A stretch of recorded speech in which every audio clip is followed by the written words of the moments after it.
কেন আমি Indonesian bike না নিয়ে ইন্ডিয়ান বাইকটা নিলাম? আমরা সকলেই জানি ইন্দোনেশিয়ান বাইকের build quality, colour quality, engine performance সবকিছুই ইন্ডিয়ান থেকে বেটার। তো তবুও কেন আমি ইন্দোনেশিয়ানটা না নিয়ে এই ইন্ডিয়ান বাইকটাই চুজ করলাম এবং কিনলাম?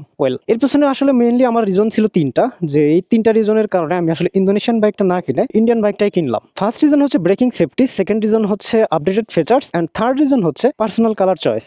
আমি যদি ওয়ান বাই ওয়ান তিনটা রিজন এখন এক্সপ্লেন করি। ফার্স্ট রিজন হচ্ছে ব্রেকিং সেফটি। আমি খেয়াল করে দেখলাম ইন্দোনেশিয়ান বাইকগুলোতে R15M ব্যতীত বাকি কোনো বাইকে আসলে এবিএস ব্রেকিং সিস্টেমটা নেই, যেটা ব্রেকিং সিস্টেমের সবচেয়ে আপডেটেড একটি টেকনোলজি, সেটা হচ্ছে এবিএস ব্রেকিং সিস্টেম বা anti-lock braking system. But Indonesian R15M ব্যতীত বাকি কোনো বাইকে আসলে এবিএস ব্রেকিং সিস্টেমটা নেই। অ্যান্ড আপনারা বলতে পারেন তাহলে আমি এমটাই কেন নিলাম না ইন্দোনেশিয়ানটারই?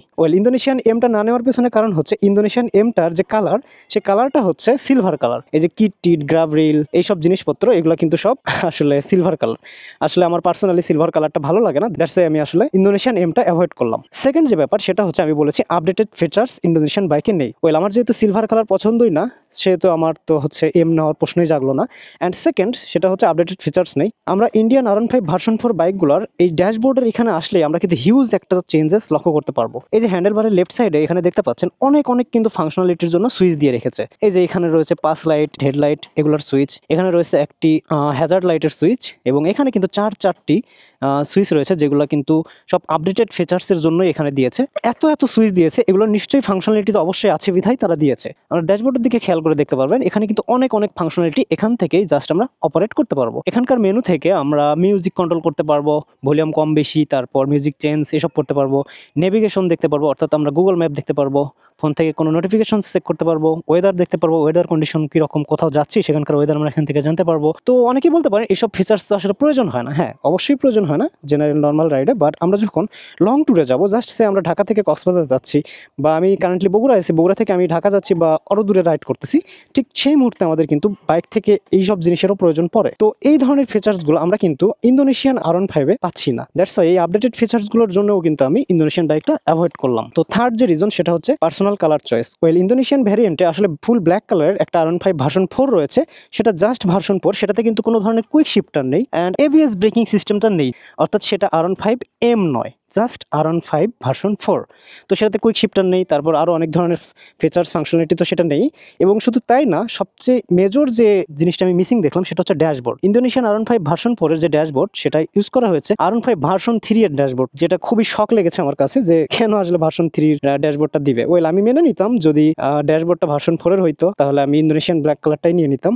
তো এই ফিচার্সগুলো যদি আমি ইন্দোনেশিয়ান ভ্যারিয়েন্টের বাইকটাতে পেতাম, তাহলে কিন্তু আমি কখনোই ইন্ডিয়ান এই বাইকটি চুজ করতাম না, কারণ ইন্দোনেশিয়ান বাইকের build quality, colour quality, engine performance সবকিছু কিন্তু ইন্ডিয়ান থেকে বেটার। তারপরেও ইন্ডিয়ান এই বাইকটির যে ইন্দোনেশিয়ান থেকে একেবারেই খুব বেশি বাজেভাবে আসলে বিল্ড কোয়ালিটি খারাপ, ব্যাপারটা কিন্তু এমনও না, জাস্ট কিছুটা 19-20 এতটুকুই ডিফারেন্স এরকম। তো এসব কারণে আমি আসলে ইন্দোনেশিয়ানটা চুজ না করে ইন্ডিয়ান R15 ভার্সন 4M এই বাইকটি চুজ করলাম। এবং এখন পর্যন্ত R15 এর যতগুলো ভ্যারিয়েন্ট বা যতগুলো মডেল বের হয়েছে, এই বাইকটা কিন্তু হচ্ছে সব থেকে লেটেস্ট, অর্থাৎ 2024-এর সেপ্টেম্বর কি অক্টোবরে মডেলটি লঞ্চ হইল। তো বলা যায় এটা হচ্ছে R15 এর ভার্সন 4 এর সবচেয়ে লেটেস্ট একটি বাইক, অর্থাৎ আজ পর্যন্ত R15 ভার্সন 4 এর যতগুলো টেকনোলজি যুক্ত করা হয়েছে এই বাইকটিতে কিন্তু সবগুলোই রয়েছে। তবে আরেকটা ব্যাপার রয়েছে, ঠিক এই সেম ফিচার সহ জাস্ট এই যে এই কিটগুলো দেখতে পাচ্ছেন, সামনের উইন্ডশিল্ড কিট, এই কিটগুলা, সাইড কিট, তারপর গ্র্যাব রেইল, তো জাস্ট এইগুলা কার্বন ফাইবার সহ কিন্তু একটা বাইকও আরও লঞ্চ করেছে, সেটা হচ্ছে R15M।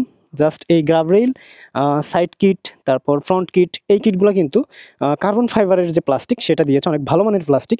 তো সেই বাইকটা কিন্তু এই বাইকটা থেকে প্রাইস অনেকাংশে বেশি। তো আমি আসলে কার্বন ফাইবার এই জন্যই আসলে নিলাম না, যেহেতু প্রাইসও বেশি। তবে ফিচার্স কিন্তু সব এক, জাস্ট কয়েকটা প্লাস্টিক তারা কার্বন ফাইবার দিয়েছে, এই জন্য ওইটার প্রাইস কিছুটা বেশি। জাস্ট ফাইবারের জন্য আসলে এতগুলো টাকা আমি আসলে ইনভেস্ট করতে চাইনি, দ্যাটস ওয়াই আমি ওইটা না নিয়ে এই কালারটাই চুজ করলাম। তো আমি বাইকটার খুব রিসেন্ট আসলে কিছু আপডেট করব, সেটা হচ্ছে এই যে স্টিকারসগুলো রয়েছে, এই স্টিকারগুলো আমি খুব রিসেন্ট উঠায় ফেলবো ইনশাআল্লাহ। উঠায় ফেলে ব্ল্যাক একটা ভাইব নিয়ে আসবো, সামনে থেকে এই স্টিকারসগুলো উঠাবো। আননেসেসারি আমার কাছে মনে হচ্ছে, যদিও আমি স্টিকার যারা রিমুভ করে বা স্টিকার লাগায় তাদের সাথে কথা বলে এসেছি, খুব শীঘ্রই এগুলো উঠায় ফেলে ব্ল্যাক একটা ভাইব নিয়ে আসবো ইনশাআল্লাহ। আশা করি তখন বাইকটা দেখতে ফার বেটার লাগবে ইনশাআল্লাহ। তো আমি মূলত বাইক কিনলে ব্ল্যাক কালারই কিনতাম, এটাই ডিসিশন নিয়েছিলাম, বাট খেয়াল করে দেখলাম এটাতেই ব্ল্যাকের পরিমাণ সবচেয়ে বেশি। তো আমি যেটা করবো, এই স্টিকারসগুলো ইনশাআল্লাহ আননেসেসারি স্টিকারসগুলো রিমুভ করবো। ট্যাঙ্কের এখানে এটা তো চেঞ্জ করতে পারবো না, এটা এরকমই রাখবো। আই হোপ এটা ভালোই লাগবে, ওইটা বাদে বাকি সব ইনশাআল্লাহ আমি ব্ল্যাক করে ফেলবো, তখন ইনশাআল্লাহ দেখতে ভালো লাগবে। তো এই ছিল আমার ইন্দোনেশিয়ান ভার্সন 4 বাইক না নিয়ে ইন্ডিয়ান ভার্সন 4 বাইকটি নেওয়ার পেছনের গল্প। আশা করি ভিডিওটি ভালো লেগেছে আপনাদের। ভিডিওটি ভালো লাগলে অবশ্যই বাইক ক্যানভাসের সাথে থাকবেন। পরবর্তী ভিডিও দেখার আমন্ত্রণ জানিয়ে আজকে এখানে বিদায় নিচ্ছি। Till then stay tuned, be happy. আল্লাহ হাফেজ। আসসালামু আলাইকুম।